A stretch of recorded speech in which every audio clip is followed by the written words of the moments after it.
Hey everyone, how's it going? Welcome to part 2 of the rerun of the CodeGeass collab. Today, as you know, we've got another new banner, a new unit and arc to look at. Honestly, today, the unit actually looks pretty exciting to me. We've got a completely new support unit. SLelouch actually looks kind of crazy, so definitely a unit you should be looking out for. Today we're going to be focusing on obviously the new unit, the new banners and stuff, and just see what everything has in this update, if there's anything else. And at the end of the stream, I will also talk about like my thoughts on this entire collab. Honestly, so far, I feel like this collab has been pretty good. I'm quite happy with everything that they've released in this collab, and I have been doing a couple more pulls, managed to get Suzaku and all the Redux stuff and Callan so far, but still haven't managed to get the part 1 arc yet. But I'll talk about it all at the end. But so far, I do think this collab looks actually like a pretty good collab. Like everything in this collab seems very good. First of all, let's have a look at the news very quickly, just to see everything that's in this update, and then we'll have a look at the new banners, and that should be fun. There is 2 weeks left of this collab, so you don't have that long to get the units and the stuff that you want, so I still recommend to wait a little bit longer because we should get a couple more tickets for part 2 in the login, so make sure to get those. Right, let's have a look first of all. The maintenance notice, just have a quick look at everything that's in this update. There isn't going to be as much today compared to last week, because last week was the beginning of the collab. We have a lot more stuff to cover there. Well, today it's mostly just the new banner, which is the main focus. The event has had an update, and there's a couple more events going on. So obviously we've got new unit and arc. The event has updated, unit test play quest, new gachas, and that's like the main thing. But there are some other things. There is another raid boss that should be starting today, which should be fun. I don't know anything about this boss, but I do like these raid bosses. They're quite fun to me, so it was always nice to see another one of those. Tower Trials Hard is coming back, so I made sure to finish the last 2 stages that I haven't done yet. So this is a way to get some crystals if you haven't beaten them yet. Training field, I always like this. This one helps to level up your units and stuff. It's pretty good. And then just some promos. So yeah, honestly, not too much going on today. Arena promos and all that normal stuff. They have changed the MP cost of the Magic Ether slip to 24, which is not much of a change. But yeah, you can see there's not too much in this update, just a couple of events and the new banners and stuff. So let's move on to that next, because that's going to be the main focus of the stream, because this unit seems pretty crazy. And it was expected that SLelouch was going to be a support type unit, because the base form of Lelouch also was a support buffer unit. So this is like a debuffer support unit, and let's just get right into it first of all. So part 2, let's have a look at Emperor Lelouch first of all. Obviously he is going to be a machine type, because every unit in this collab are machine types because they have their giant mechs, so it makes sense. He is a light attribute unit, which is definitely what I expected based on the images and stuff that we've seen so far, so yeah. He is another light unit, but he is more of a support. He's not really a damage dealer. He can do some damage, but he's more of a support, so he's not like a Shultier DPS or anything. He's completely different. So stats looking pretty nice. High defense and mines, almost exactly the same, kind of funny. And high intelligence as well, so his damage will scale off of intelligence, but I don't think his damage is going to be that important. Attribute resistances looking pretty nice. He does have -32 thunder, but everything else looks pretty good. And then elements, having kneel to silence, definitely going to be important for a support unit. And resistance to curse and stun is always nice to see as well. But he is weak to illness, which we have seen quite a lot recently, which kind of sucks on a lot of these units, but that can definitely be fixed. If you need to fix that, then definitely put on illness nil for sure and res, but let's go on to the abilities. Now, these, honestly, these look very similar, like incredibly similar to his base form skills, like, very similar animation-wise, just a little bit different. It's kind of funny. Skill 1, all of these skills are long range, by the way, so he is going to be a long range damage dealer / support, and it's always great when a support is long range because then they can stay far away from the battle and it's just a lot easier for them to survive that way. So medium area, long range, light combo attack around the target. This one is 8 hits. I mean, it looks alright, but there isn't really going to be much focus on his skills really, because I don't think he's going to have that much DPS or damage potential as a support unit, you know. And then the skill 2 is a frontal long range light combo attack, pretty basic. This one's 12 hits. And skill 3, medium area long range light combo attack around the target. He does go into the air, kind of like the base form of Lelouch as well, very similar. And this one is 18 hits, so hit counts on that skill 3 not that high, but I mean, it can sometimes help him not get hit, potentially, because then he'll be in the air and be less likely to be hit, so I suppose there's something. And then his special looks okay. This one is a light combo attack to all enemies, and I do like seeing a special that targets every single enemy. I always like those specials. And this one is 49 hits, I believe. Looks pretty good. Pretty decent for a special, I suppose. All depends on how much damage caps he has on a special, but I wouldn't expect it to be that much. So those are all the hit counts on those skills. Not too bad, but I wouldn't worry about them too much because you're probably going to be using him as a main support / like SCT battery unit.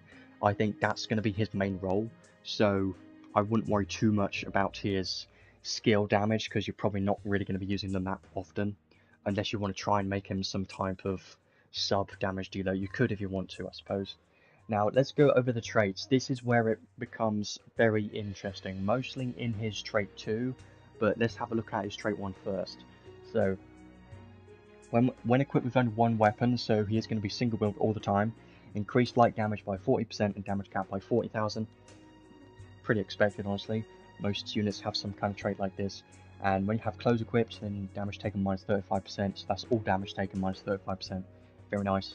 So make sure you have clothes equipped for sure. Boost physical attack and special damage and damage cap based on the number of debuffs on the target enemy, and at the maximum effect is going to be 20% damage and 20,000 damage cap at 10 debuffs. So make sure you're consistently debuffing the enemy as much as you can, because that will increase his damage cap and damage. But debuffs in general, you should be casting those anyway, especially in endgame content, so it's quite easy to get 10, I think. Well, there's the 4 main debuffs, and then after that you've got like circles, and you can probably put a bunch of other debuffs on there too, but I wouldn't worry about it too much because I don't think his damage is going to be that crazy, but I suppose it's nice. So his trait 1 is a lot more basic, but it does boost his damage, and that damage mitigation is what I'm more excited about because he's going to be a support unit. Now his trait 2, I like this trait 2 a lot. This trait 2 is pretty crazy, and this is what turns him into a main support. This is the first part of it anyways. So at the start of the battle, gives all enemies a light resistance minus 20 debuff, and it uses 50 MP to give the debuff every 40 seconds. So I believe this debuff should last 40 seconds, and then after every 40 seconds it's going to refresh it, but you have to have at least 50 MP for it to refresh. But I do think it's very nice because we don't have many ways to get a specific element resistance debuff. We have a couple in the game, but we don't have many reliable ways to inflict them, and we have like no ways at all to reapply them. So the fact that he can basically have a permanent debuff on the enemy as long as he's alive and has the MP is pretty crazy.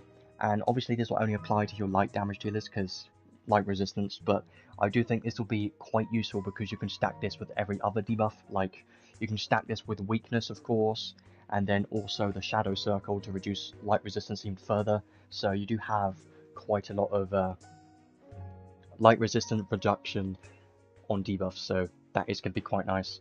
And this is definitely going to be a good synergy with Cloudia if you have her. Then putting both of these units in the team are going to be quite a good combo, I think, because he's going to reduce all enemies' light resistance, and obviously the Cloudia is a light damage dealer, and still the best one in the game for a damage dealer. So definitely going to be a nice team to have.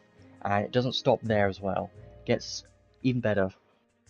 So when this unit HP hits 0 from an enemy attack, then it gives that enemy a physical damage dealt minus 80% debuff for 7 seconds. Now, this is more useful in PvP because in PvE content,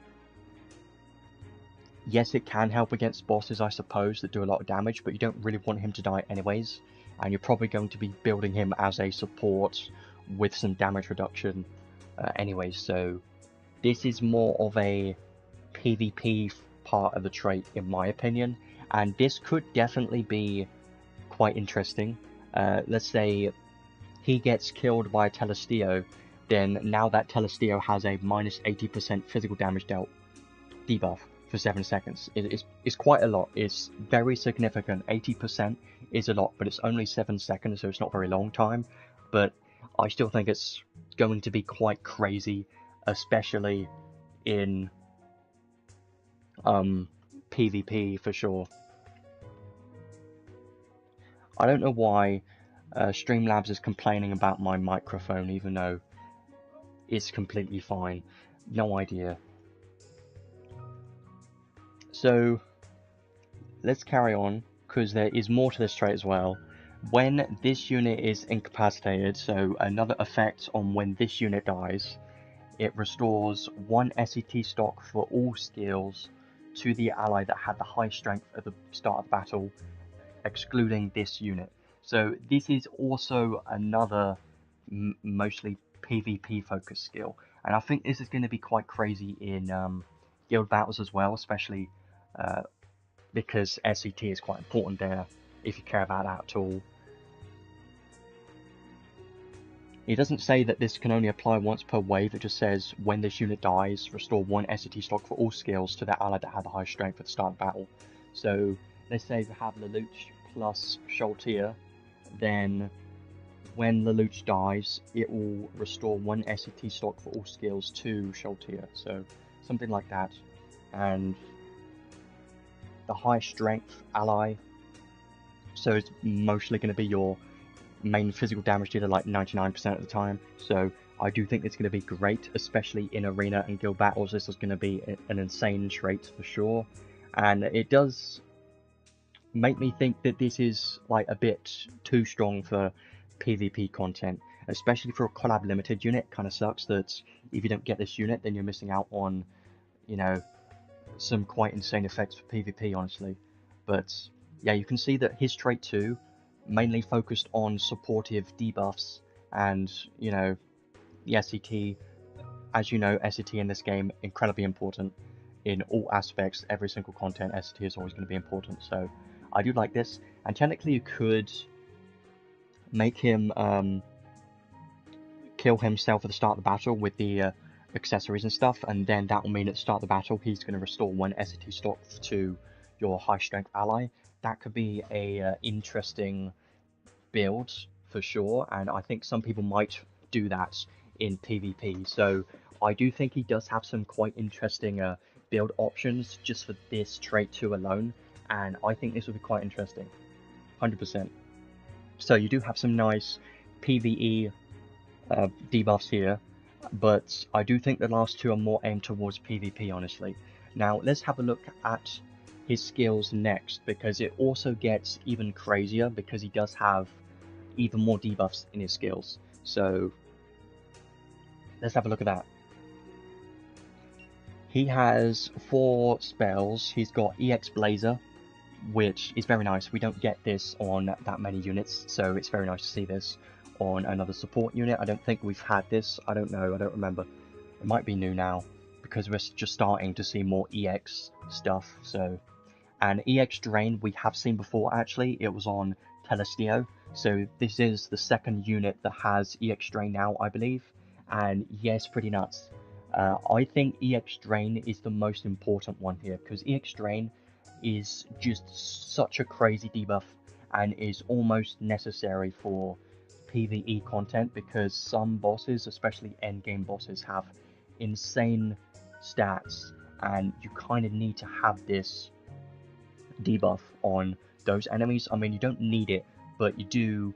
This will, make it a hell of a lot easier to hit your damage caps in PvE content against those harder difficulty bosses. So yeah, this will be a insane skill, insane debuff.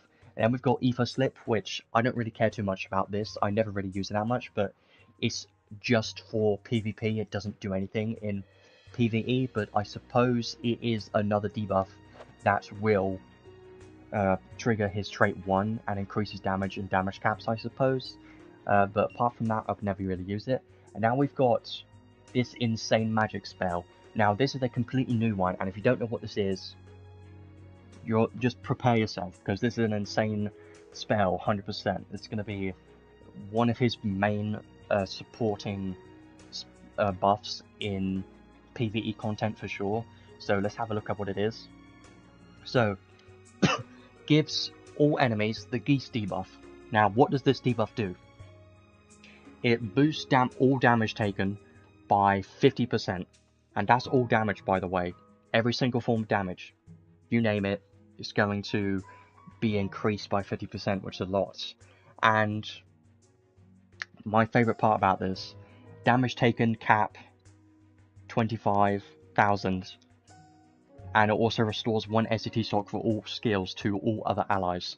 Now, the negative thing about this is you can only use it once per wave, and I did try this out in the unit test play quest, and it lasted for 52 seconds.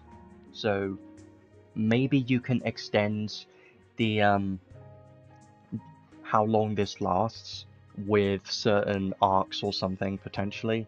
That would be nice. But this is going to be insane, mainly because of the plus 25,000 damage cap, and this is going to be all forms of damage. So magic and physical and special damage caps is going to apply to all of that, and that's what makes it crazy to me. And this is going to have what's funny is this will have a very good synergy with Callan, because she is a dual wield damage dealer, and just any unit that has double hit counts takes, they can benefit from damage caps more than a single wield damage dealer, unless you're Sholtia, that's a different case, because she can double her hits with a special. But yeah, this can definitely buff basically every single unit in the game, because it's not only physical damage, it's every form of damage in the game. So I think this magic spell debuff is going to be insane for PvE content, and you can even pair this with Spirit Maiden Sarah, and now you've got a 35,000 damage cap for your entire team, and that's just pretty nuts, especially for dual wield damage dealers or like Shiftlinus. It's going to be quite nuts, and it's quite crazy, and definitely his main debuff and probably the main selling point for this unit is going to be this. But he does have a lot of other stuff as well, but I do think this one is my favourite part of his kit. The 25,000 damage cap for your entire team for any form of damage is pretty nuts. So now we get onto the passive skills. Fighting Spirit 2, Orgon up 4, Esoteric up 4, Royal Armor, Anti-Type Shield, Auto Grand Brave and Auto Grand Aura, Auto High Protection, Auto Advanced Circle, Auto Haste, Moonlight 2, Light Giga Drive, Light Attack Raise 2, Hose of Honor, Maglion Shield, Thaumaturgy Ring Plus. It's quite nice. Piercing does help in PvE content actually, for bosses that have high defense. That can be nice. Two-handed Machine Boost, but he doesn't have two-handed Machine, which is weird to me. It's very weird. But he has two-handed Machine Boost 1, which is strange to me. Machine Boost and Machine Giga Boost. Nice piercing for sure. Close Mega Boost. Armor HP plus 3. Quick Trigger, Decoy, Cloak of Majesty. Revenge Heart we don't see that often. When this unit dies, then all living allies recover medium HP and receive a defense and mind 35% buff. Could be nice. And then his unique skills. There could be some more crazy stuff here, and I believe there is. And that's the first one that we're going to talk about, which is Obey Me World. this one is also another crazy one. So you think it couldn't get any better when it is going to get better. At the start of the battle, give all enemies a strength, defense, intelligence, and mind minus 50% debuff for 12 seconds. Now, this is Theopolis plus Thrall of God Apropolica in one skill for 12 seconds. That's pretty nuts. And this is going to be, I know it's going to be amazing in PvP, but it can be useful in PvE content as well. In the first 12 seconds, it's not going to be that long, but it's pretty nuts. It's quite crazy, honestly. And definitely the main thing is you don't have to use Theopolis anymore. You don't have to use Apropolica anymore. You can just use this unit on your team and equip different arcs instead, because it's all on this skill alone. So yeah, this skill is insane. It's really good. 50% debuff for 12 seconds. You know how good that is. It's pretty damn good. I love it. It's great. Definitely going to be... just think about it though. All of these buffs in Arena and Guild Battles are going to be insane, because this minus 50% debuff, and you've also got this like minus 80% physical damage dealt debuff. Like, all of that stuff is just insane debuffs, and the debuffing potential is just very high. So let's have a look at the rest of the skills. So when taking a physical or magic attack, it cuts the damage based on the distance, a maximum of 30%. And at the start of the battle and when this unit is revived, give this unit a buff that nullifies 50% of this unit's max HP, damage taken. So basically gives, like, nullify 50% of this unit's max HP as it's like a shield, but it's not a shield, it's just nullifying the damage. So it's pretty nice. Gives some damage mitigation. All he really needs is damage mitigation, and all of his supportive skills are in his kit. So the main value on this unit is what you see already, what you get. So it's pretty crazy. Support magic uses 15% less MP, and duration of debuffs from units' active skills plus 20%. So that is probably why this Geese debuff lasts 52 seconds in the unit test play quest, because that skill increases the duration of debuffs. So that does imply that any form of duration debuff increases should apply to his Geese debuff, and that is going to be quite important in PvE content for sure. So I haven't really looked at ways that you can increase the duration of debuffs, honestly, but I do want to have a look into that just to see if there's anything around, which I believe there should be. And then the last one here, when attacking the enemy with the Geese debuff, then increase damage by 50% and damage cap by 20,000, and when you have only one weapon equipped, which you're always going to be single wields, then 30% more physical and special damage and 30,000 more damage cap. So it's quite a lot.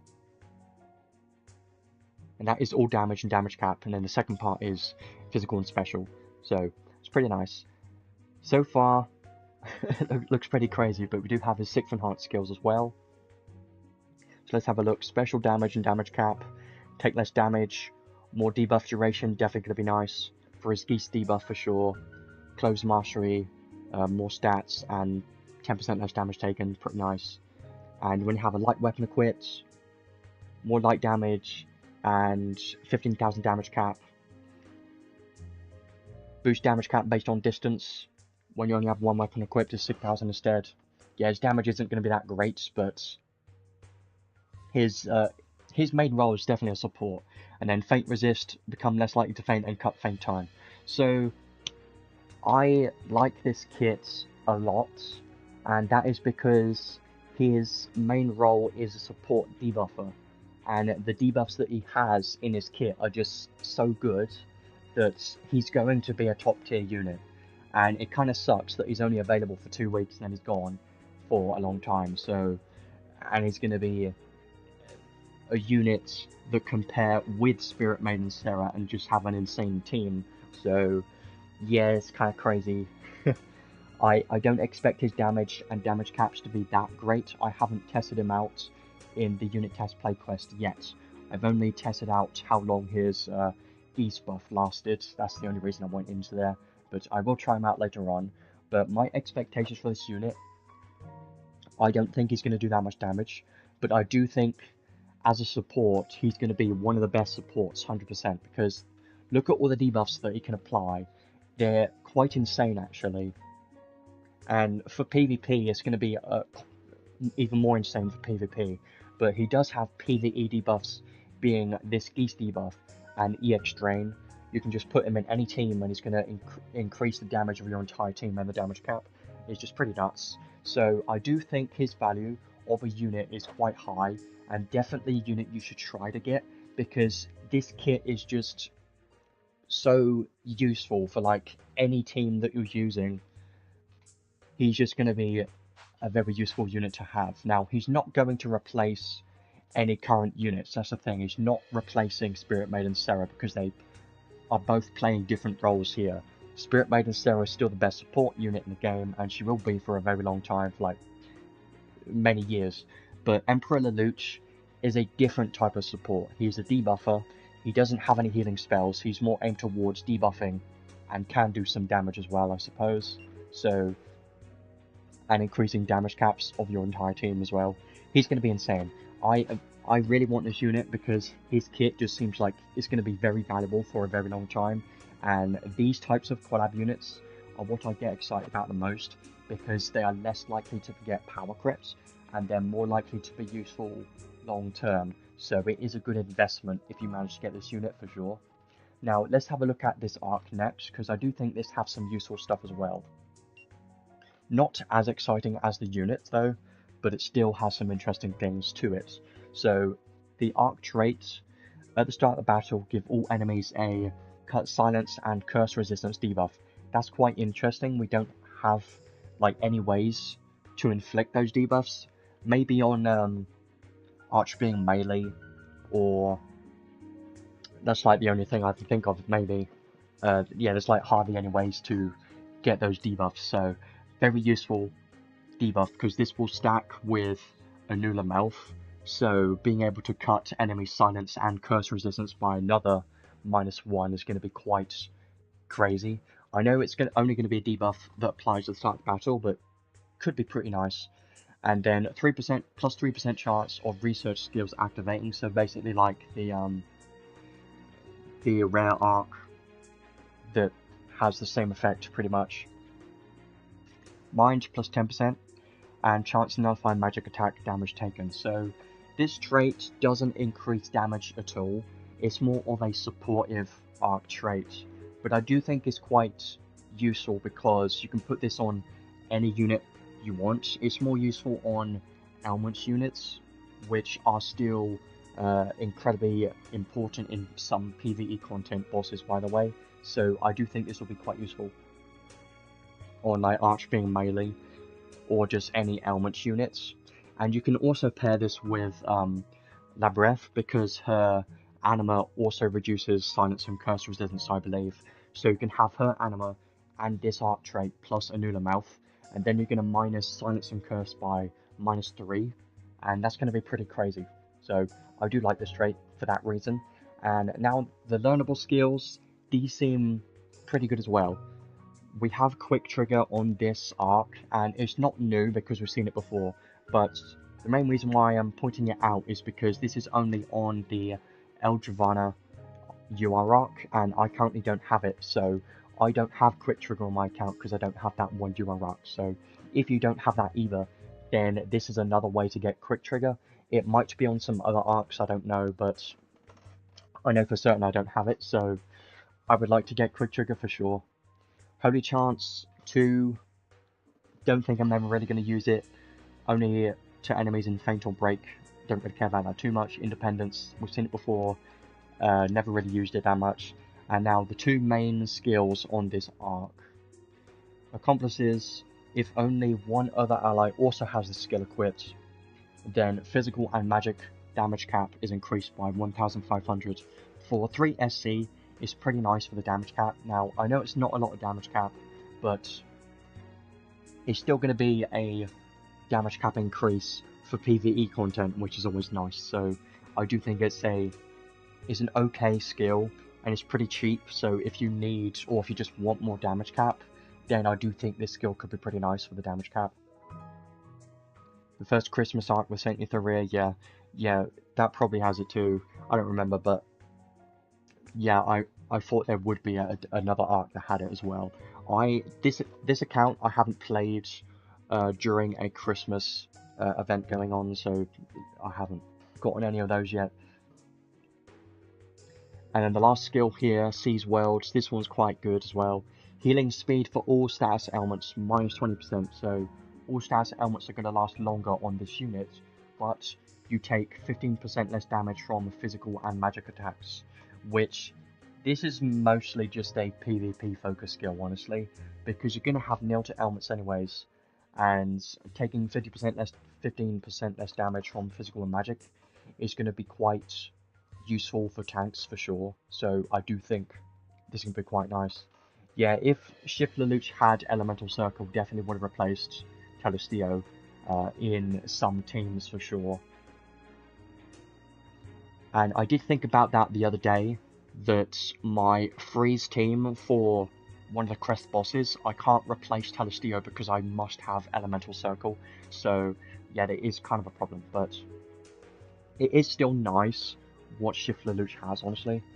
This arc, I do think the learnable skills are quite good. There's nothing crazy on here though, but these two learnable skills are quite useful. And if you don't have Quick Trigger yet, then this is another way that you can get another arc that you can access Quick Trigger. So I do think that's nice. And the Archive reward is also pretty good, honestly. It's an accessory, increased defense by 5%, and at the start of the battle restore skill 2 SCT by 7 seconds. We've seen something similar from the Tails collab on Velvet's Compass arc that had an accessory that increased skill 3's SCT by 7 seconds. This is the same thing, but it does it for your skill 2 instead. I wish it was a bit more than 7 seconds, but it's still a pretty good accessory, mostly for PvP, I think, but I still think this would be a nice accessory, because any form of SCT regen is going to be useful. And it does give some attribute resistance as well.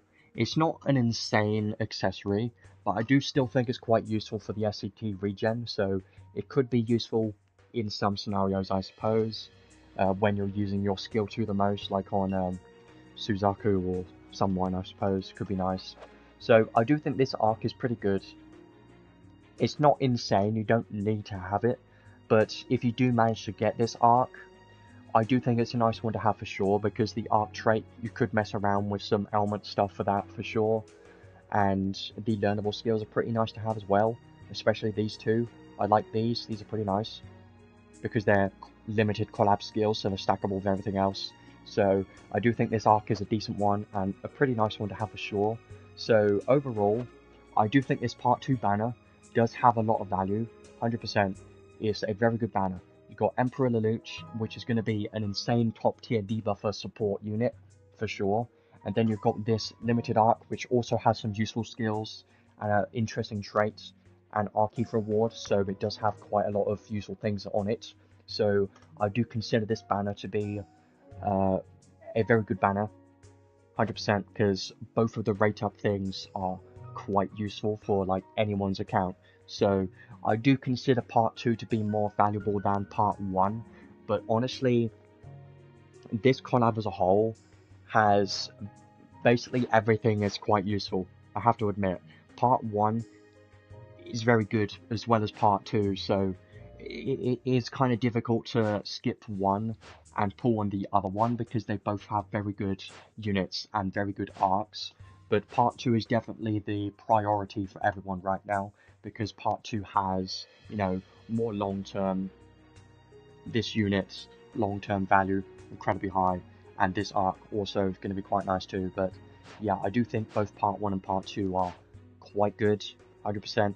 Callan has actually been tested now after the past week, and it seems like her DPS is one of the best DPS in the game. Not the best, can't compete with Cloudia, but definitely on the higher end of DPS in the game. Currently a bit better than Ascended Roland, so Callan is quite a nice unit to have, and she's actually very good. So she's quite an insane damage dealer. I'm glad I managed to get her today because she's pretty damn good. And if you manage to get her, massive win, because she's going to carry your entire account if you're just starting. So I do like it. So yeah, that is the question. Is we also still have Shift Lenius banner going on right now. Well, here's the thing though. This is a collab, so I would definitely recommend to someone on part 1 instead of Shift Lenius banner, because Shift Lenius will come back in the future for sure and will be more accessible in like anniversaries and stuff. So I definitely recommend pulling on part 1 instead of Shift Lenius, even though he is an insane mage and is an incredibly good unit. Like every single banner on right now is very good, but I do have to say that it's more important to get the limited collab things because they may never come back. And the first time this collab came around was 2 years ago, so they're less accessible and they're less likely to get reruns. So I definitely recommend to pull on the collabs as much as you can to try and get as many things as possible.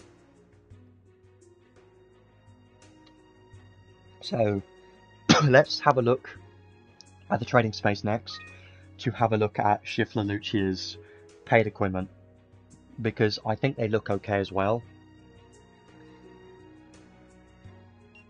So he has clothes and an accessory.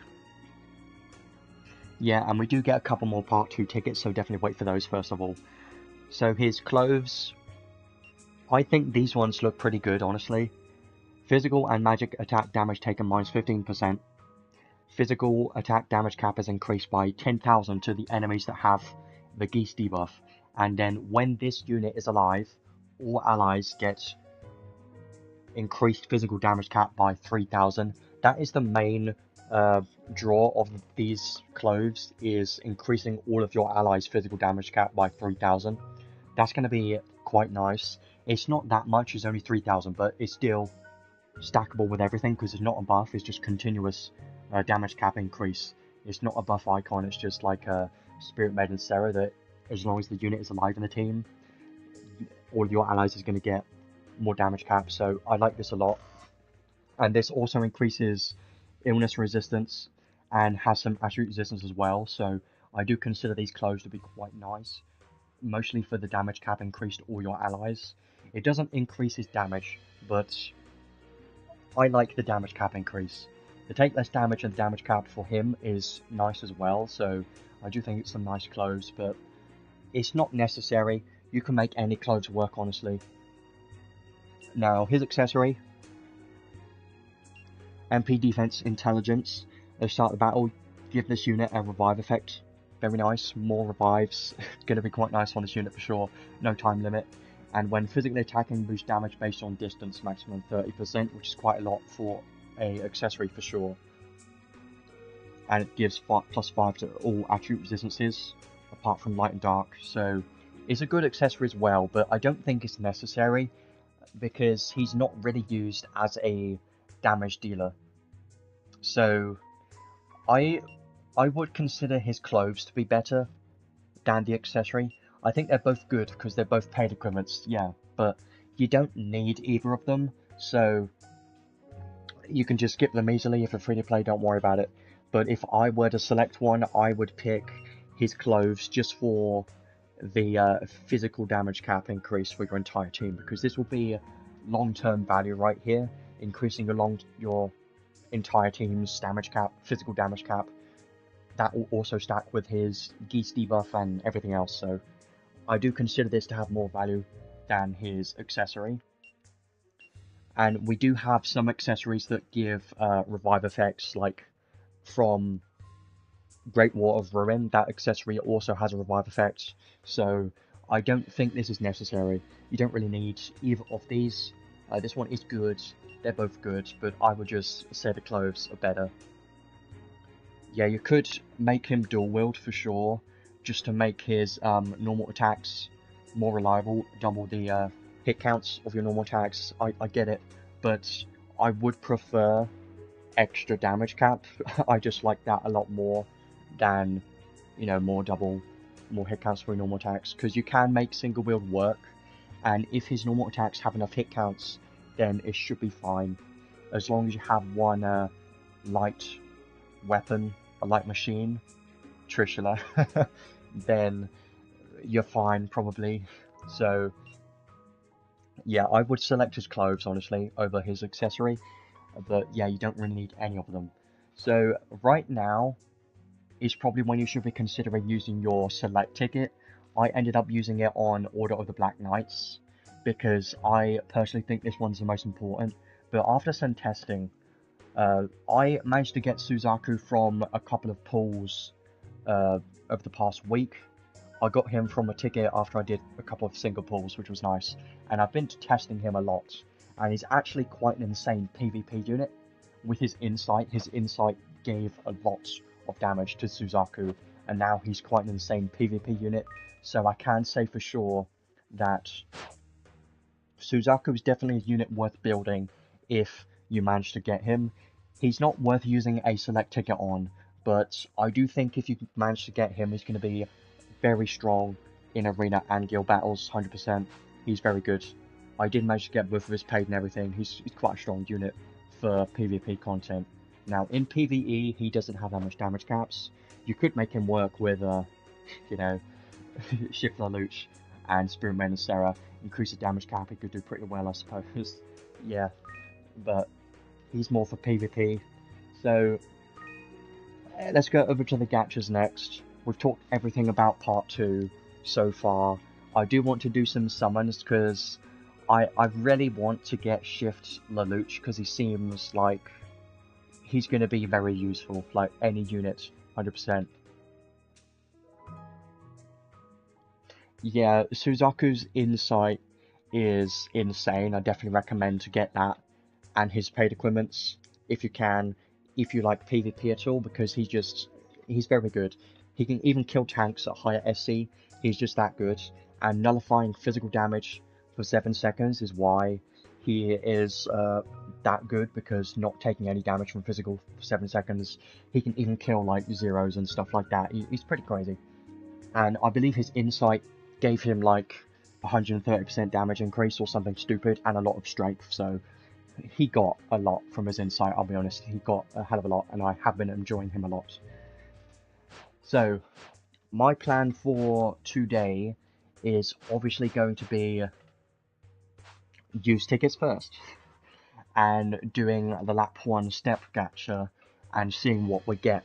I will be doing more summons after that depending on how it goes, but there are more tickets available in the login event, so I'm not going to pity him at all today, if I can help it, hopefully.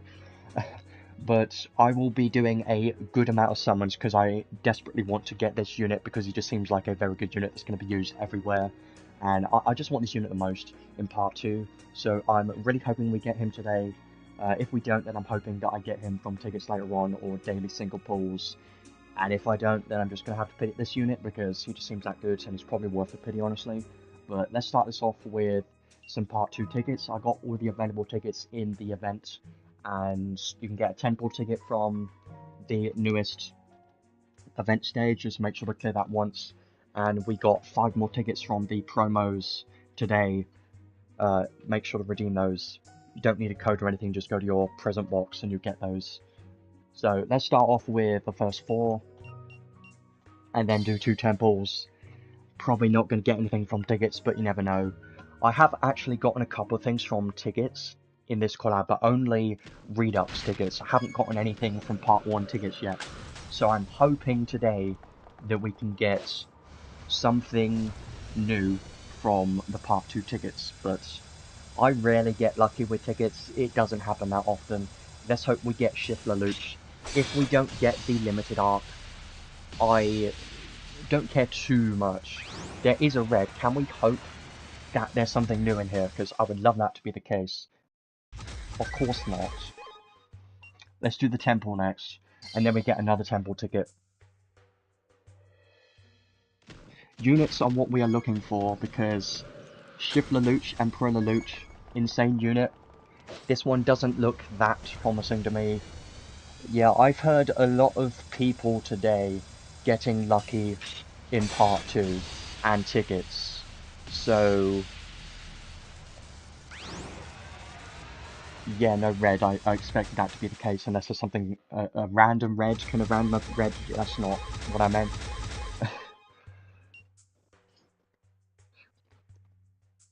Well, last temple ticket that I have, and then everything else is going to have to be crystals, unfortunately.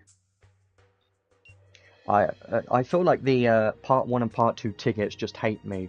Like, I don't get anything from tickets from those part 1 and part 2 tickets. It sucks. Another blue. Yeah.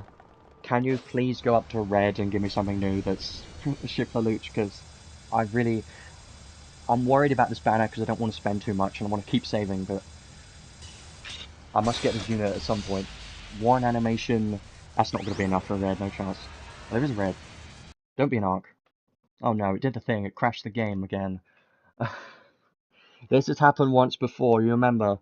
It was in the Street Fighter collab is when it happened. That's the downside of being on an emulator right now. Oh, jeez. I wanted to see what happened. The only reason I use an emulator is so I can access my paid crystals on my computer. That's the only reason. At least we know there was a red in there, so I hope there was something new, but I bet you that it's probably going to be a dupe, and I'm never ever going to know what it is. Ever. But let's just have a quick look at if I have anything new on my account now or not. Probably not. I'm gonna check. First of all, I'm gonna check if there's any new arcs that appear. Oh, that was dumb. Because if something new did appear, that would just be hilarious, because the game crashed, so what am I supposed to do? So if there were to be a new arc, it would appear like right here, because newest collab would appear like right there. I did manage to get all the Black Knights and a Gentle World. I used my ticket on this one. And obviously, new units, not gonna get him, for sure. Oh. Well, well, there you go. There it is. I'm sorry, but I don't know what to say about that, other than the game is crazy. That's just funny to me. It's crazy. That's so nuts. The hell was that? That wasn't even like that exciting, because I couldn't like react to the summons because the game crashed. So what am I supposed to do about that? I mean, I'm not gonna complain because I really wanted this unit, so that's great. That's great. It's a great thing. Insane. Yeah, definitely a very good pull. I didn't think he was actually going to be there, I really didn't. Yeah, well, my part 1 luck was terrible, it was awful. But part 2, definitely a lot better. Definitely a lot better. I will come back to Emperor Lelouch in a moment, but I will be doing a couple more summons just for a chance at the part 2 arc, but I'm not going to be doing that much. I'm just going to be doing lap 1 because it's very cheap. That's the only reason I'm here. So let's just do this very quickly, and I think I'm going to save after that. Or I'm kind of considering getting his paid clothes, but I'm not sure. Yeah, crashed the game with that Shift Lelouch. It was insane. I'll watch this, but I don't think there's going to be any reds in here. One animation, two animations, nah. I mean, even 3 animation is not going to guarantee a red, because there's only 3 pulls in here. That's what I thought. Uh-huh. So the only thing we would be looking for now is the limited arc from these couple of pulls, but I'm not going to chase for it, because honestly, I don't really need it. It would be nice to have, but I'm not going to be chasing for that one. I just really wanted this unit that really badly, so... Now I'm glad I can at least save. Maybe. Like, I say save, but I'm probably not gonna, am I? There's a blue. Okay, I'm gonna watch it anyways, just for the animations, but one animation's not gonna be any, yeah, it's terrible. And the last pull here. Actually, no, I don't think I'm gonna have enough medals. Yeah, I'm not gonna have enough medals to trade for tickets. What weapon do you use? Make sure to use a light machine if you have one, so Trishula. Because he's got light boosts, and he's got machine boosts, so if you're using him dual single wield, yeah, it's probably nothing in here. I'll watch it anyways. If you're using him single wield, then make sure you have a light machine, and dual wield, make sure you have a light machine as well. But yeah, only going to be a gold, kind of what I expected from that. Well, I don't really know what to say about these summons other than very weird. It's very weird. Callan's Archive rewards, yeah, that one that I don't have yet. I could do a couple more pulls now on part 1 because I do think this arc's quite nice. So I might want to try and get this one, maybe, because we managed to get SLelouch so early. I might do a couple of single pulls on this. Maybe. Because I have used all my tickets already. For part 2, I'm going to be waiting for the moment because we do get some more tickets later on. And in the trading space, you can get some part 2 tickets in here too. I'm not going to be pitying this. I'm not going to be chasing it for it that hard. I'm just going to be doing like a couple singles and stuff because I don't desperately need it that badly. But I honestly prefer the part 1 arc a bit more than the part 2 one. Even though the part 2 arc does have a more useful long-term trait. I kind of prefer the part 1 arc, so I will do, just so I can, I'm gonna close this for now. I'm gonna go over to Steam. I'm gonna go to Steam because we're not gonna be using any more paid crystals today. I'm gonna do a couple more single pulls with free crystals. See if we can get a red or something to hope for the arc, and then we'll start showcasing the SLelouch. That'd be fun. I don't know how the showcase is going to go because he's a support unit, so I don't expect his actual damage and damage caps to be that crazy, but maybe. We'll see. So, I'm going to do a couple of single pulls on this banner. I have done quite a lot of summons on part 1 already, because I've gotten all the tickets apart from the temple ticket, which I'm not going to be getting. So I'm going to do a couple of single pulls. Not too many, just to maybe hopefully get the limited arc, but it's probably not going to happen. It would be nice. I'm going to skip all of these unless they look very promising, and we'll get like 1 or 2 reds and then we'll stop for today, and I will take my time with this collab with part 2 and everything. Okay, well, that's the first red. I would stop, but because I only did a couple of singles, I would do a couple more.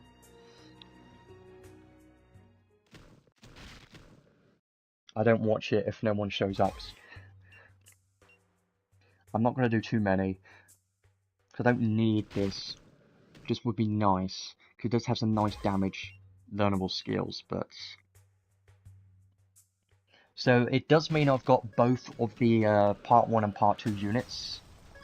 But I don't have any of the arcs, which kind of sucks because I do like collecting the arcs.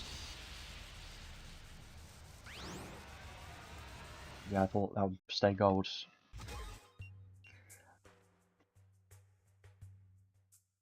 Redux Crimson Ore. Yeah, so if you plan to build Suzaku, definitely get Suzaku's paid sword. That's the most important one in my opinion. And try and get his paid accessory as well, because that is pretty good for PvP. The not fainting is quite nice. But the sword is definitely the main priority for Suzaku. Still a blue.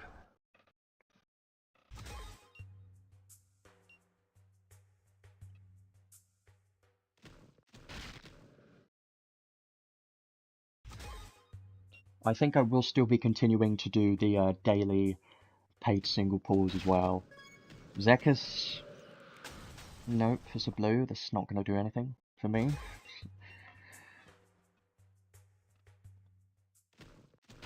Lilibet usually sucks most of the time.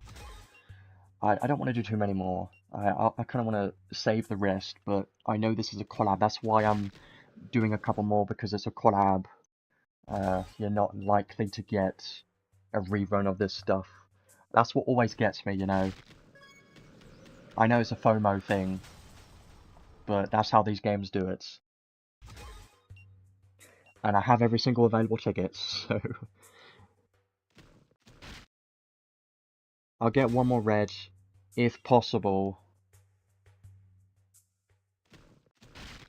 Don't have much crimson ore. Well, there's a gold. I'm gonna watch this one, just in case.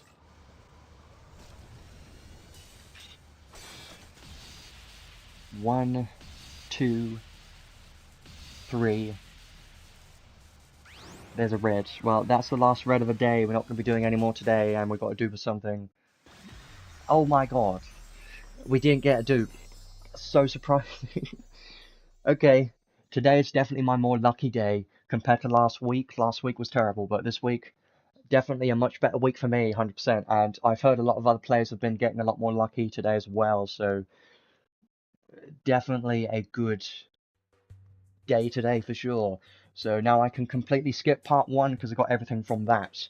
Now the only thing I'm missing from this entire collab is the part 1, the part 2 arc I mean, and I'm not going to worry about that too much. I'm just going to be doing the daily paid single pulls from now and the tickets to hopefully get it, but I'm just going to be skipping that one because I know it has some nice limited stuff, but I don't really want it that badly, honestly. I know it has some good stuff, but I've changed my ways compared to what I used to be. That many dupes from... That's insane. I get it, though. It's happened to me before. Happened to me on Lollyhar's banner. That sucked. I got like 4 copies of Lollyhar's SSR arc that I didn't want at all, and I didn't even get the unit. It sucked. It was terrible. But yeah, if you plan to do any more summons, then part 1 is what you should be considering, because we don't have any more part 1 tickets. For part 2, try to save some crystals for part 2, but make sure you get all available tickets first, because we do get some more tickets in the login event. But like I always say, if you get one of the things from part 1 or part 2, then maybe pull on the other banner. But SLelouch is just an insane unit that you should try to get if you can. Definitely try to get him. So let's move on now to the showcase part of the stream. I want to start showcasing SLelouch now. Now, I don't think this showcase is going to be that long, because he's more of a support unit, and I don't expect him to do that much for a physical DPS unit, but maybe it can surprise me, who knows.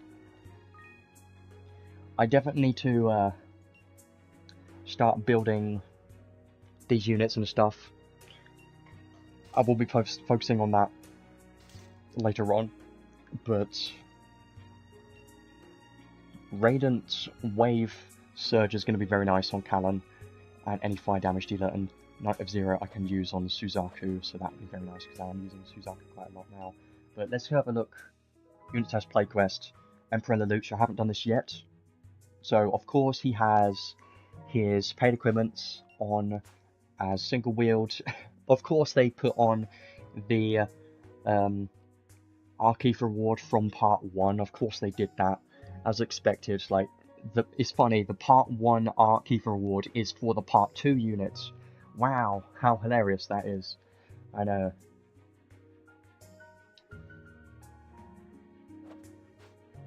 So, all base skills and everything, let's try them out. Yeah, the summons were pretty good. You can go back and watch it once this stream is finished if you like, and watch the other timestamps.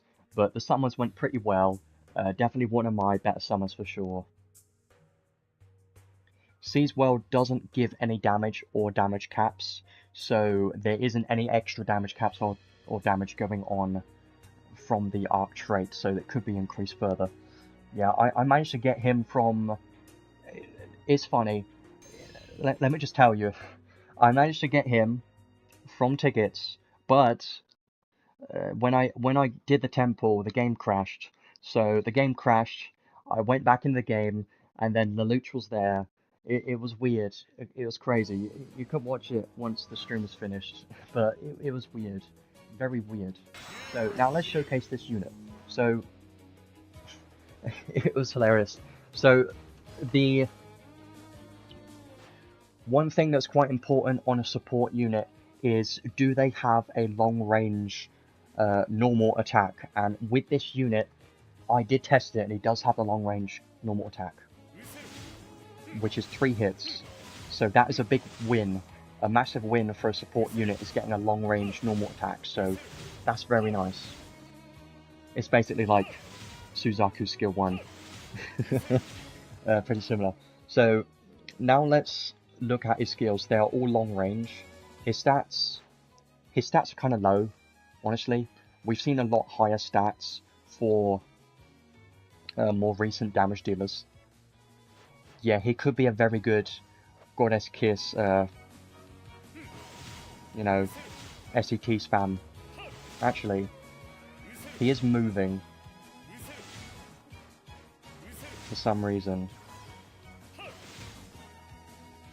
So yeah, it's not completely long range then, is it? Because he moves a little bit forwards, but he still does keep some distance. It's a bit weird. I don't know why they just kept it like full long range. I don't get that. I mean, it's not that big of a deal, but it's still kind of annoying, because you have to walk a little bit. But I suppose it's not that bad. It's not that bad. At least it's not close range. At least it's not that bad. Right, now let's start looking at his skills. So, you won't escape. Yeah, not hitting damage cap. It's pretty fast though. Like, the hits are pretty fast. And you can spam it, so there is some potential there for like DPS. Spamming that could be pretty nice. I don't know what his damage caps look like yet, because he's not hitting damage cap here, so it's kind of hard to tell. And then his skill 2, you know, both of these skills so far actually feel pretty fast. I have to say they feel pretty good, because they're very spammable. They feel very nice, I've got to admit. I like them. They're very good. And now, skill 3, very similar to his base form skill 3, but shoots out those little orb things like a skill 1 does. And I assume if you can spam them fast enough, that it should stay in the air, like he can with his original form, but I can't seem to do it on here. Yeah, you can do that, definitely. I'm not very good at spamming button on computer.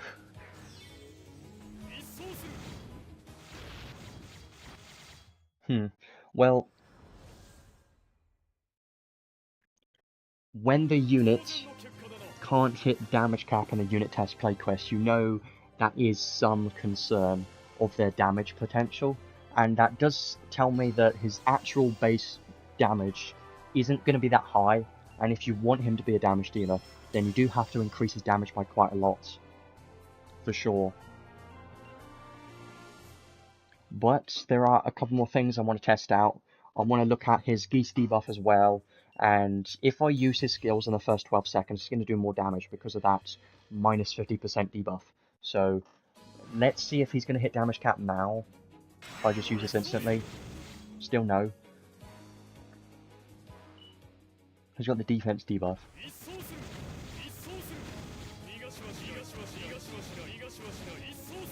I do like all of the skills.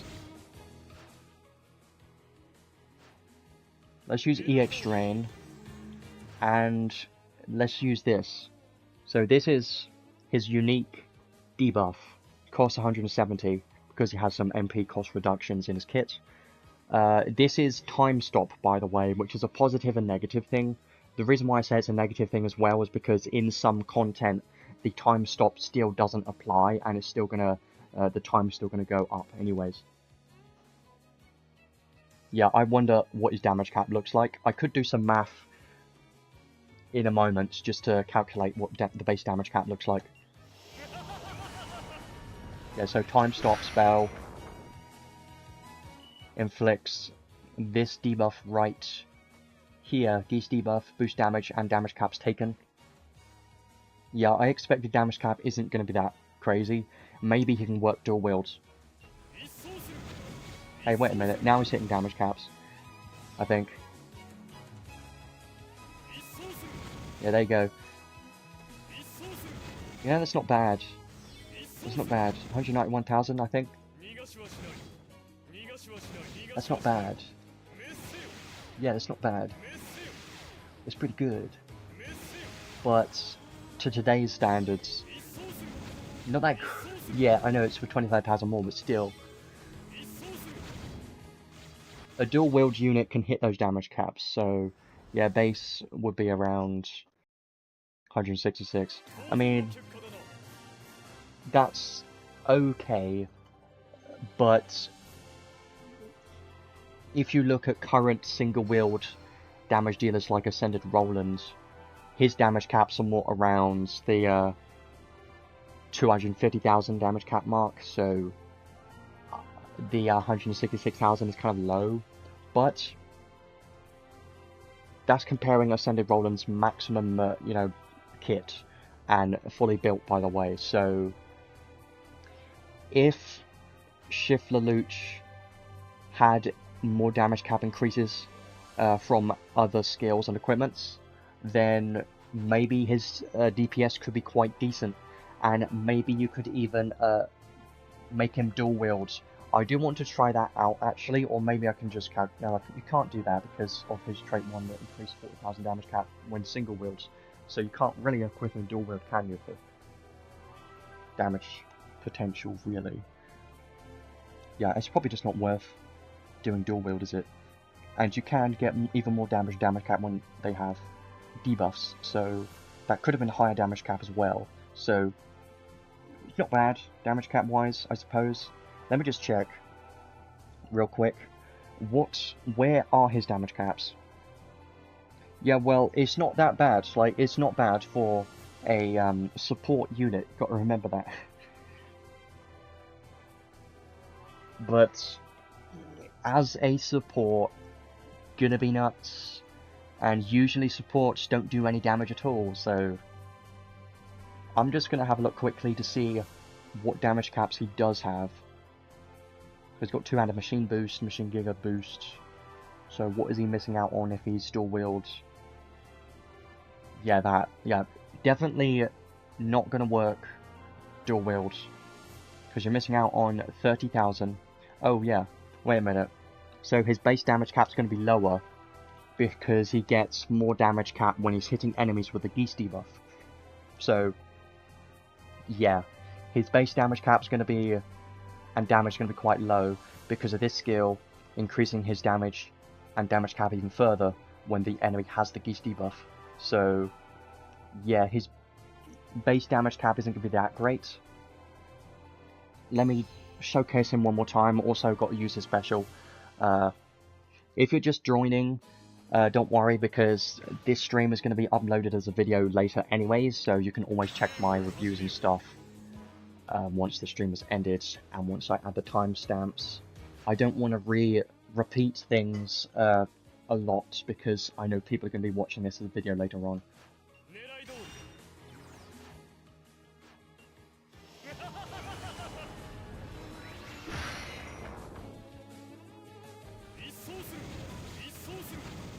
Let me try a special out this time.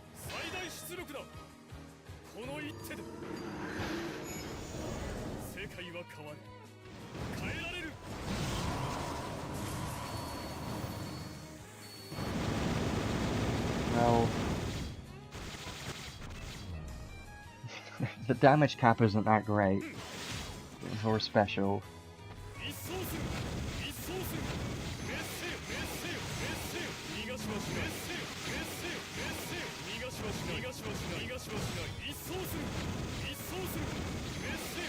I mean, you know, his skills actually surprised me a bit more than I expected because they're actually pretty fast. Yeah, his skill 1 definitely has lower modifiers, but his skills just seem pretty damn fast. Is the base Lelouch comparable or usable instead of Emperor Lelouch debuff? Well, yes, but I can do a comparison real quick, I suppose. But the problem is that it's a shift form, so in the majority of content in the game you can't use them both in the same team, and if you do have the shift form of Lelouch, then he's going to be better than the base form, like, almost all the time. So, well, the main thing about the base form of Lelouch is he has the trait that increases all allies' damage cap by 5,000 and skill and magic. Yeah, skill and magic damage 30% of damage cap 5,000, and the damage reduction as well. And this is continuous all the time as long as this unit is alive. It's gonna have these buffs, and you can also get his paid clothes, which I don't have, which increase the damage cap even more, and that makes his team-wide damage cap for skills and magic plus 10,000, which is the same damage cap that Spirit Maiden Serra gives, but it's only to skill and magic. So the difference is that Lelouch can be good for battles that last a very long time, and because this can be continuous and it's active throughout the whole battle. But the shift form, the shift form is just better in almost every way. The only negative thing is that his Geese debuff only lasts 40 seconds at base. Yeah, Serra's like 8k base. Yeah, I'll just say Spirit Maiden Serra is 10,000 just because it's an easier number to remember, and I have her paid staff, so that's probably why I say 10,000, so. Yes, base Lelouch can still be used, but if you manage to pull the shift form of Lelouch, which you should try to get if you can, then he is going to be better. Yeah, the shift form of Lelouch, the base form I mean, was definitely an amazing PvE unit when it released, and he is going to be he is still going to be an amazing PvE unit for sure. If you don't have his shift form, then this base form is still going to be an amazing unit, not going to lie, because you can get his paid clothes from the Crimson Ore shop and then Godforge them, and that will increase his trait 2 to now apply 10,000 damage cap in total. So yes, his base form is still going to be strong, and he's still quite a good unit, but I suppose it depends. It all depends on if you have his shift form or not. If you do, then the base form kind of becomes useless. But if you don't have the shift form, then the base form is what you should definitely build, because he's definitely a good unit. Is the problem though. If the shift form of Lelouch was a separate unit, then the base form of Lelouch would have been more valuable probably. Do any other units increase magic cap? Yes. You're gonna be like, oh yeah, that unit once I tell you. And his name is Zekis Foregate, but only to non-stacking magic. Yeah, Theo innate on shift is insane, 100%. As well as Apropolica. Let me just show you that. Yeah, I know, non-stacking, but it's still magic damage cap, you know? So, you're going to be using that most of the time. Stacking? Yeah, well, I don't think so, no. Not that many units for pure magic damage cap. There aren't that... She's just physical, if I remember. Yeah, only physical damage cap on her insight. I'm just reminding myself, yes. So, yeah, there isn't that many units that can increase magic. But you know what can? Is the base form of Lelouch can do that. So, there you go, I suppose. I'm going to build Shift Lelouch later on in my own time, because I could build him right now, but I know I'm lacking materials, and we have showed him out in the unit test play quest. Yeah, it's because I used her a lot, and I like this unit. I used her a lot, and I've used her as a main tank, but then once I realized she actually can't tank the meta PvP damage dealers, I was like, oh, and then I stopped using her. But she's still pretty good as a support, and I still use her in PvE content, and still in PvE as well, PvP as well for the damage buffs. So yeah, it's still pretty good. Yeah, well. So is there anything else that I want to do for the moment? Well, the stream hasn't been going on for that long, so I feel like I should be going on doing something else, but I'm trying to think about if there's anything else I need to cover.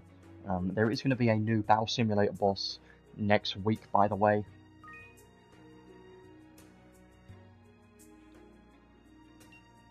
I might as well build him a little bit and have a look at equipment while I'm here.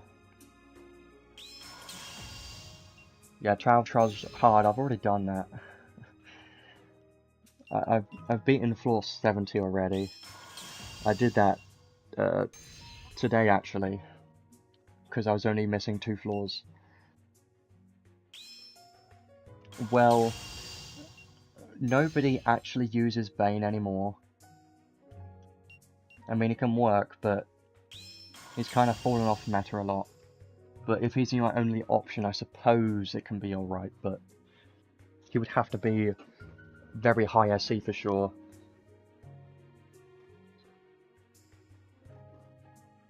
I mean, you can build many teams, like,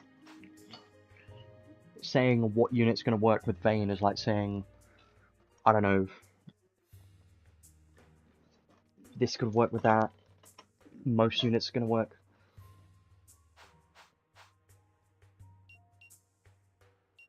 I'm going to get all these skills quickly and have a look at recommended equipment. Crit, well, crit isn't really that important, and this guy, Shift Lelouch, doesn't really have any crit skills in his kit, I believe, so you don't really need to worry about crit on this unit. Unless you want, like, Proud Force healing or damage in PvP.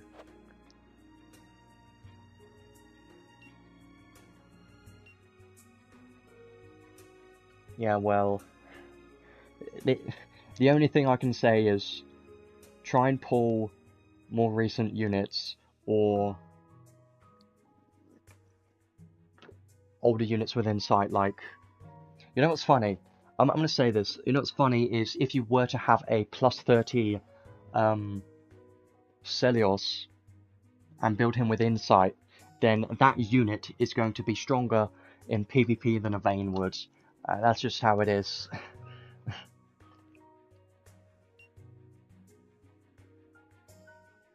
So with Shift Lelouch, for a build, it's kind of hard to say, because as he's a main support, you can kind of do anything you want with him, but supports are very easy to build because you don't really need to give them much, because their base kit is already enough to make them useful, so if I were to use him in PvE content, I would definitely make him a SCT battery unit. I think that would be a good idea for sure. Yeah, CC as a unit, a lot of people were hoping for that. I heard a lot of people. I don't know anything about this collab itself, but I know a lot of people are asking for that and hoping that that would be the case. So, if you're running him single wield, which you should be, try to use a light weapon. Reason being, a light machine, because he does have a lot of machine boost, so he definitely must have a machine. And he does have a transcend 6th enhanced skill, which increases damage and damage cap if you have a light weapon, so you're kind of locked to specifically light machines. And guess what is a light machine? You guessed it, it's Trishula, the one that everyone loves and hasn't been using that much because it's kind of can't become redundant in the current meta of PvE content, but you can use it if you like. Because it's a light machine, it's not the best, it doesn't increase your damage, but it's a light machine, I suppose. If you're building single wield, it's going to be the one that you're going to want to use for sure. So, yeah, it's a light weapon. If you've got about that, or you can just use this one, which is trash, it's terrible, but it's a light weapon, but I would use Trishula. But if you don't have that yet, then why? Why don't you have it? What's wrong with you? You should have it. That was a bit too much, but you should be getting that from your reroll for sure. Or pirate ship. One of those two, or both. Honestly, both. You should have it. So that's why I'm saying use this, because most players are going to have this. But if you don't, then definitely use a machine. If you're building him dual wields, then try to have a second light weapon if you can. You don't have to have a second machine. It can be any weapon that you like. He can equip staffs. Don't ask me why. I don't know. I don't know why he can equip a staff. I wouldn't ever equip a staff because he's not mage. And it's hilarious when I have to say that a physical damage dealer is not a mage. You can believe it. Yeah, I know. The 4th ever machine to be a Collab limited Archive reward. I keep forgetting about that one because I don't have that yet. I could get that Archive rewards. You could use that one. That would be a nice one. It kind of sucks. But, yeah. It's not necessary. I think Trishula's just fine. But I do think if you get the Part 1 arc and get that Archive reward, then that would be better than Trishula, because Trishula is only really useful for the ignoring resistance for your skills, and you're going to want to try to reduce the enemy resistance anyways, and SLelouch does have the reduced light resistance on his trait too, so using Trishula isn't necessary. I only suggested Trishula because it's a light machine and you do want a light machine if possible, especially if you're single building, but yeah, his damage doesn't really benefit. I mean,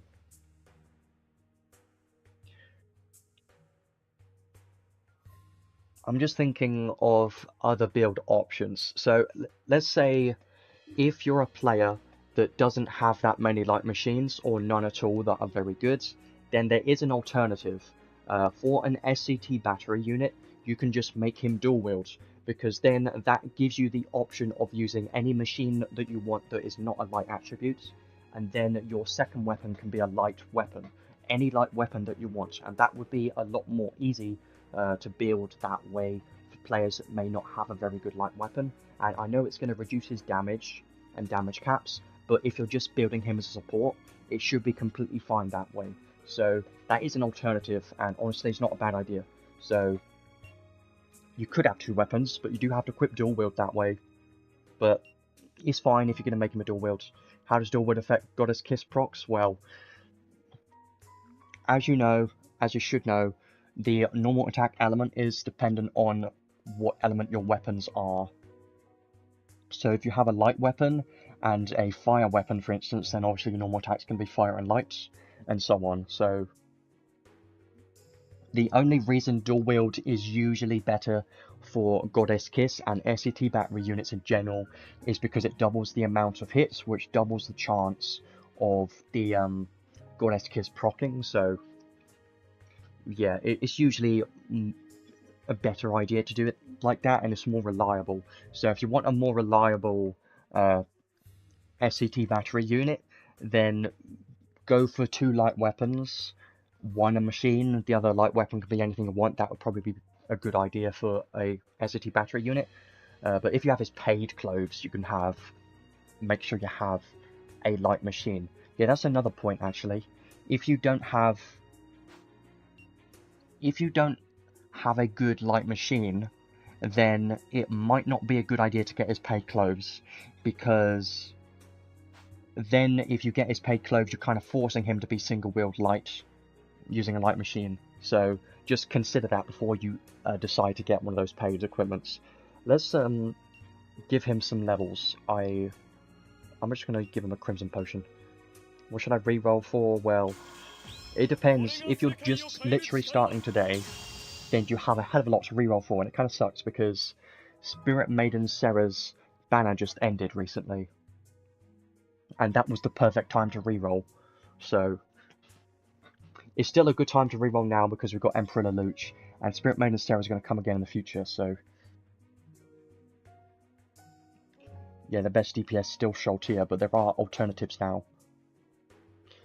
Why did you E4 him before using a potion? Don't ask me. I don't know.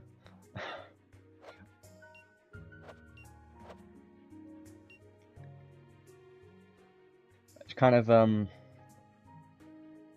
routine, I suppose. I'm used to unlocking abilities first. That's what I usually do. So the reason why I wanted to get some levels is because I wanted to have a look at accessories and clothes and stuff quickly, just to see if there's anything here. Yeah, Callan is almost as good as Cloudia, yeah. She's crazy, but I believe her skill 3 is the main reason why Callan is very good. So, if you're building Lelouch single-wheeled, then definitely equip Cloves, because he does have some Cloves boost and some damage mitigation based on Cloves. Yeah, Callan is insane. Her skill 3 is quite nuts. I've heard a lot of people saying that she's actually, yeah, the second best DPS. She's better than Ascended Roland by a little bit, so it's quite impressive. And she has like Boss Killer and, you know, Nullifying Flinch, that kind of stuff. It's pretty great. So if you're using a single build on Lelouch, then there are a good amount of options. You don't really need to worry about this too much. It depends on if you want him to be a damage dealer or not. You could just go for damage mitigation, I mean, that'd be fine.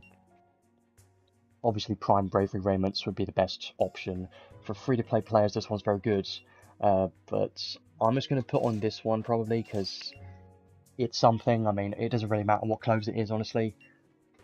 As long as it's clothes, or dual wield. Yeah, that's a good point. If you're using clothes, then if you're not using clothes, if you're going for a dual wield build, then you're missing out on the damage mitigation from his traits and his skills. So you are kind of losing out on a lot if you decide to do a dual wield build just for the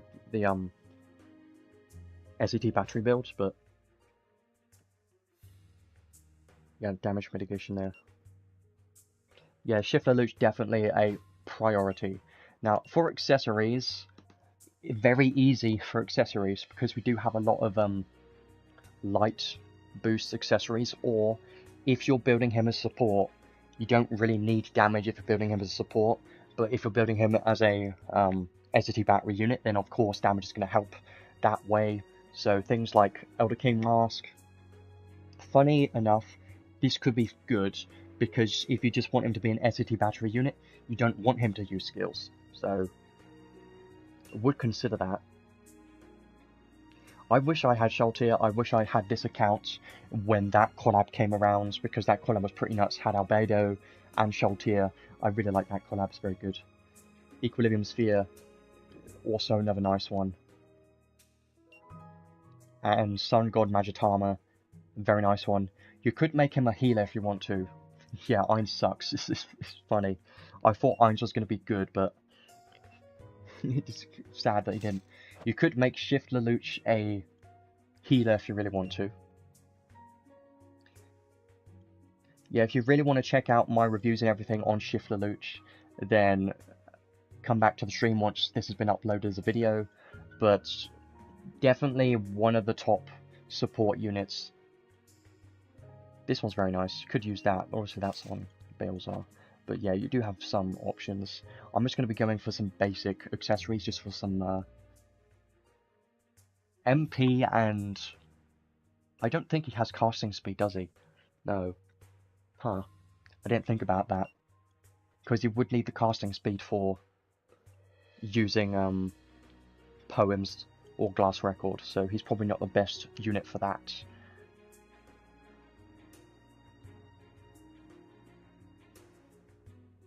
Yeah, he was cool. He was very cool, but sadly, he sucks. That's just sad. So let me just put on this and something else for now. Good for now. Good for the moment, I suppose. Well,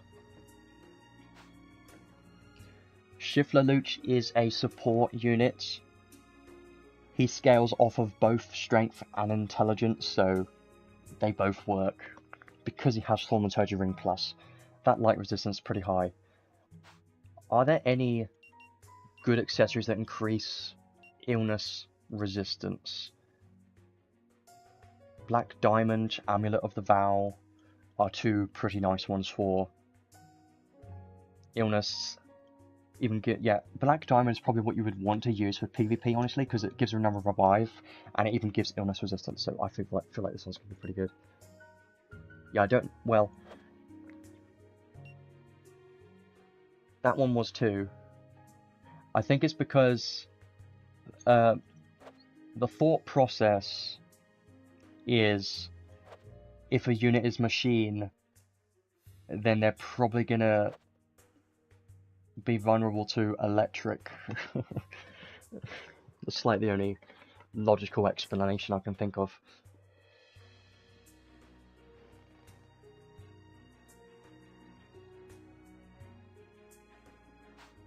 Yeah, I still think it's hilarious that Icy Guardian is still the best arc for physical damage dealers, but you know what comes second is the arc that I still want so desperately. You know what one that is? Susanu. It's still a weird name to say, but this one is also the second best one, but you got Icy Guardian, and this one's going to be below because it's got just damage caps. Like, never underestimate how good the extra attacks are. This one's amazing. Yeah, yeah, and that other one too, the other Pursuit arc. I forget about that sometimes, but that one's also very good. Yes, it's going to be amazing in PvP. Like, I still want to summon this banner, but yeah, I really want that one, but I am struggling to think of anything else to do in this stream. I've covered everything that I wanted to, I suppose. I mean, is this my free-to-play account? Well, no. I've never been free to play in my life. This is just my more I'll do one single pull and then we'll leave it for today. And then I'll stop. No, there we go. There we go. Okay. I'm gonna leave it there for now. Obviously it wasn't as long of a stream, but kind of expected that because there's not that much to cover today. But yeah, I'm not. Don't chase for UR arcs. I don't recommend it. 0.4% chance, too damn low. Just ignore that it exists. I try to pretend it doesn't exist, but it's just way too damn shiny and nice and good and strong. You know. Fine. Logzest Sealed Arc, well yeah, that could be great, I like that one, but it's not the best. Because this, yeah, it does count as a debuff, so yes, it can work, for sure. So yeah, you could use that. It would be nice. It's not bad. Any other arcs for SLelouch, or just anything? You know what's funny? Is because SLelouch has the Theopolis and Apopolica traits in his kit already, you don't need to use these. Like, this is completely unnecessary on SLelouch because he already has it in his kit. He's already got the strength and intelligence debuff and the defense and mind debuff, so you don't need to run those two supportive arcs, which just bring the question of what are you going to use on him in PvP? Yeah, Theopolis trait as well. Yeah. That's disappointing. Holy War is one I would highly suggest. I like this one the most. This one's a top tier supportive arc for PvE content. In arena and guild battles though, maybe stuff like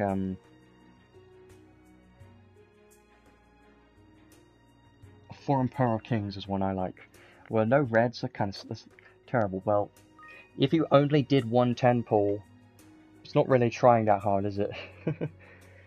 Is it too late to max Theopolis? It's never too late.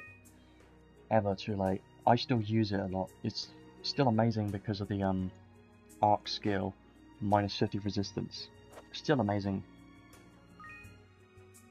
Well, okay, if you don't have any crystals, it makes sense. Right, I'm gonna leave it there. Alice, fine, you do you, whatever. But I'm gonna leave it there for today. I do want to talk a bit more about my conclusion on this entire collab. I personally have been enjoying this collab quite a lot. Every single thing in this collab has been pretty useful in some way. Now, first of all, we have everything in the Redux. Lelouch, Suzaku, and the 2 limited arcs on the Redux banner are actually all quite strong. It's a very solid collab. The insight on Suzaku is incredibly strong. The insight on Lelouch didn't get very much, but he doesn't need very much because he's a support unit. That's his role, so he didn't need much. So those 2 units are still... Suzaku gone way up in PvP meta 100%. And these 2 limited arcs, they are solid. You don't need them. You don't need them both, honestly, but there's value here from both of them. I do prefer Order of the Black Knights the most. I prefer this more than the other one because of combat operations. This one is one of my favorite skills. It gives a physical damage buff or a magic damage buff depending on the stats of the unit. I just like this one a lot, and I did need something like this, so I'm happy that I got this one. I use this with my select ticket, and then Order of the Black Knights is a pretty solid one for some skill damage caps. So yeah, I do suggest this one the most. A Gentle World. This one's more for PvP. If you don't care about PvP, then you don't really need this one. But the main reason why people use this is for the revive effect on this trait, and some reduced damage taken, and Pinky Swear. That's like the main reason people use this arc. And that's the main value you get from this, is for PvP. So it's also a nice one to get.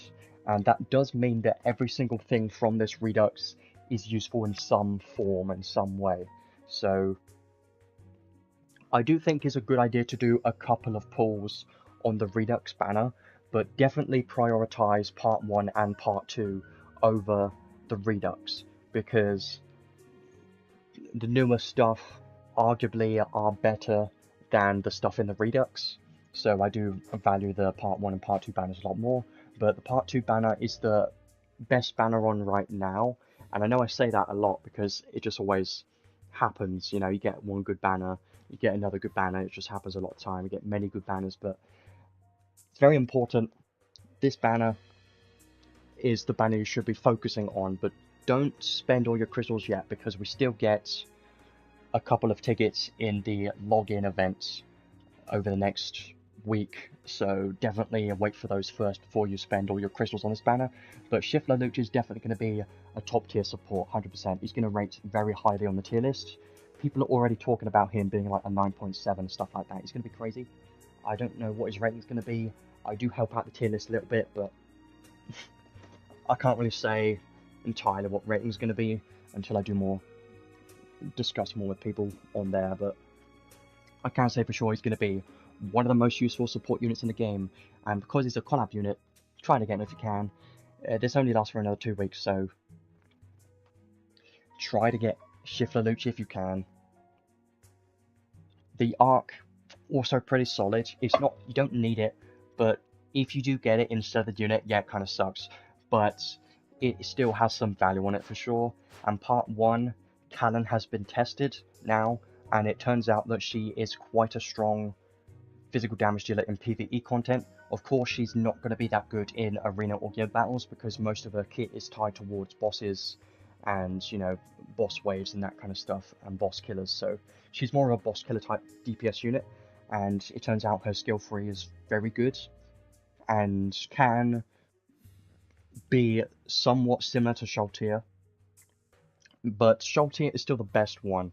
But if you don't have her, then Callan is almost going to be a must pull. Not a must, you don't need, but I do consider her value to be a lot higher if you don't have someone like Cloudia. And that is why I realized over the past week, once other people have tested her, I realized I wanted this unit quite a lot, because the best damage dealer I have is Ascended Roland, and Callan is going to be a step up from Ascended Roland, so I do consider Callan to be quite good and quite valuable currently.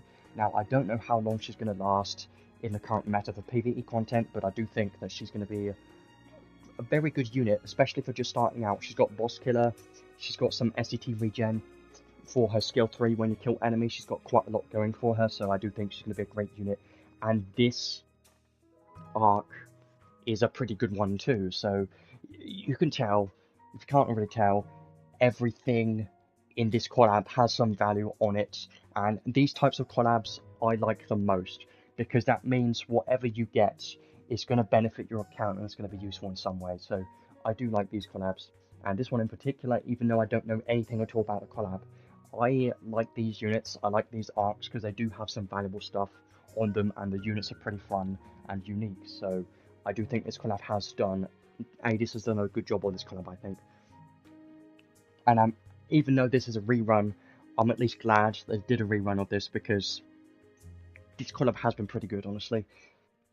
Yeah, Cloudia has lasted quite a long time. It's funny that she's still the best damage dealer, but not in every scenario anymore. Because if a boss has like 100 light resistance, you can still make Cloudia work. But if they have 100 light resistance and minus fire resistance, then in that scenario, it might just be better to run Callan instead in that scenario, because it's going to be a lot easier to use Callan, and Callan's probably going to be a lot easier to hit the damage caps, so, you know, and Cloudia doesn't really have, she can't use machines or anything, so yeah, Callan can use Trishula as well, so yeah, Callan has a lot going for her, especially for PvE content. Very nice unit to get for sure. So yeah, I think that's basically everything covering this entire collab. Some very nice stuff for sure. Definitely one of the better collabs in terms of the value of the arcs and the units. They are all pretty good. There's nothing super game breaking unless you include SLelouch. He is like almost a must pull, like he's that good that he's going to be changing, he's going to be in a lot of teams and a lot of builds. So just want a recent physical damage dealer, yeah, I get it. Yeah, it would be nice for sure.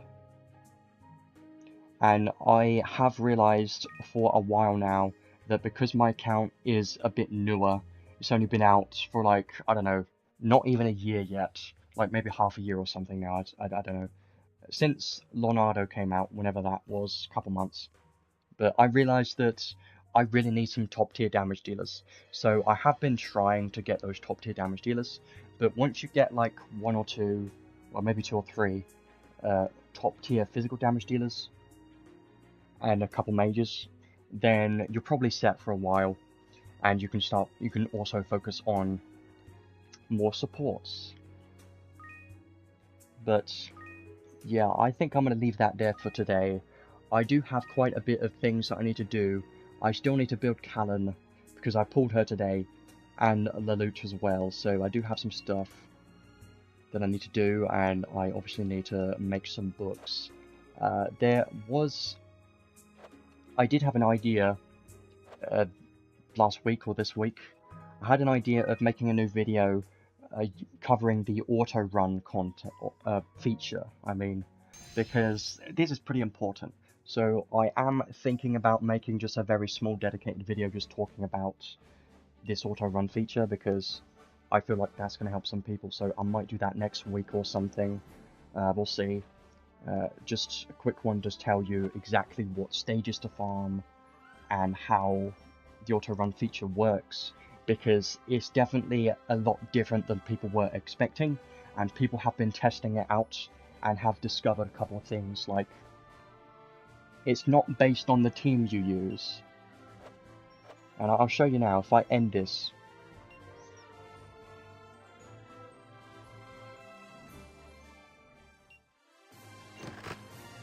you have a lot of stuff.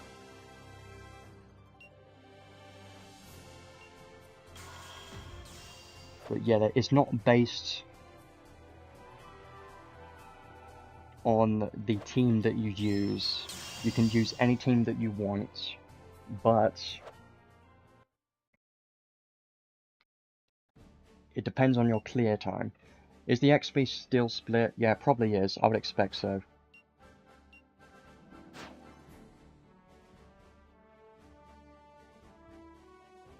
But yeah, I'll do a very small dedicated video on the auto run feature, but I'll just mention it now. What I will mention in the video, which is basically, it depends on your clear time, and the team that you use in this stage doesn't matter. It can be anything, any of your units that you want to level up, or arcs that you want to get arc rewards from, you can just put in. And I run Heart of the Temple and Round 2. I'll show that in a separate video, because I don't want to make this stream too long, and it's better to put it in a separate video. But yeah, if you had a choice between Lelouch or Callan, definitely get Lelouch. Lelouch is the better one, because he has more long-term value compared to Callan. If you already have a solid damage dealer, then Callan becomes less necessary. But if you don't have someone like Cloudia or Ascended Rollins, then yes, Callan becomes quite useful, but Lelouch is still the better option.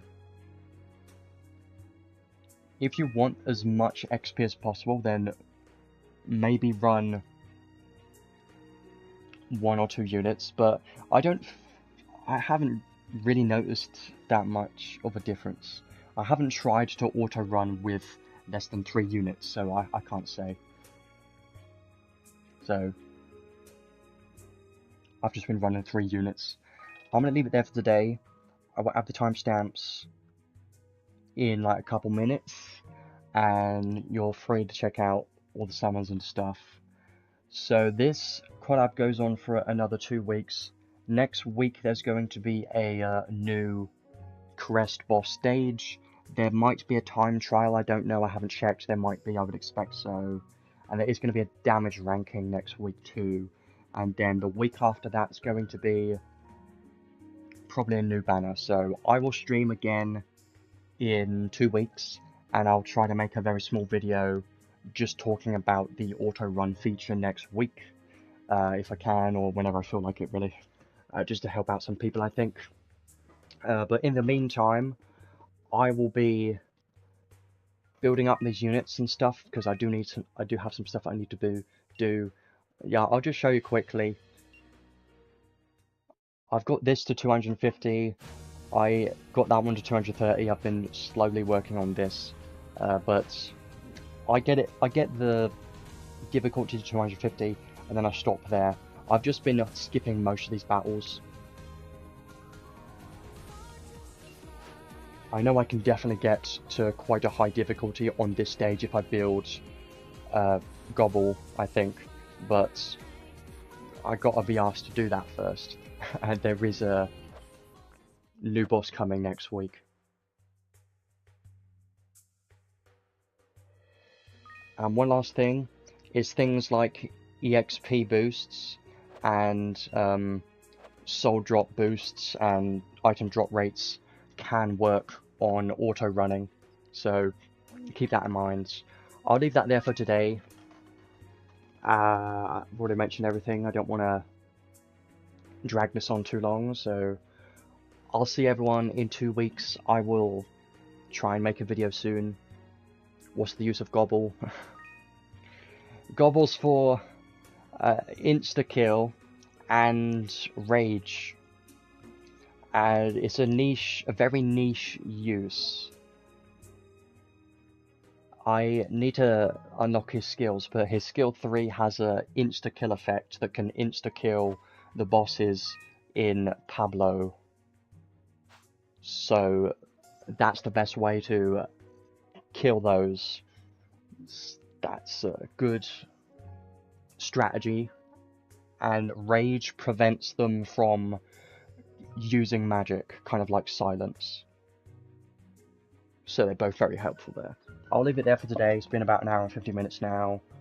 I'll add the timestamps. You know, I've said the stuff already. People keep talking.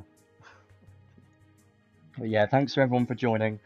I hope everyone gets what they want from this collab, because SLelouch just seems like an insane unit. So, see you later. Thanks for coming. I'll see you in the next one.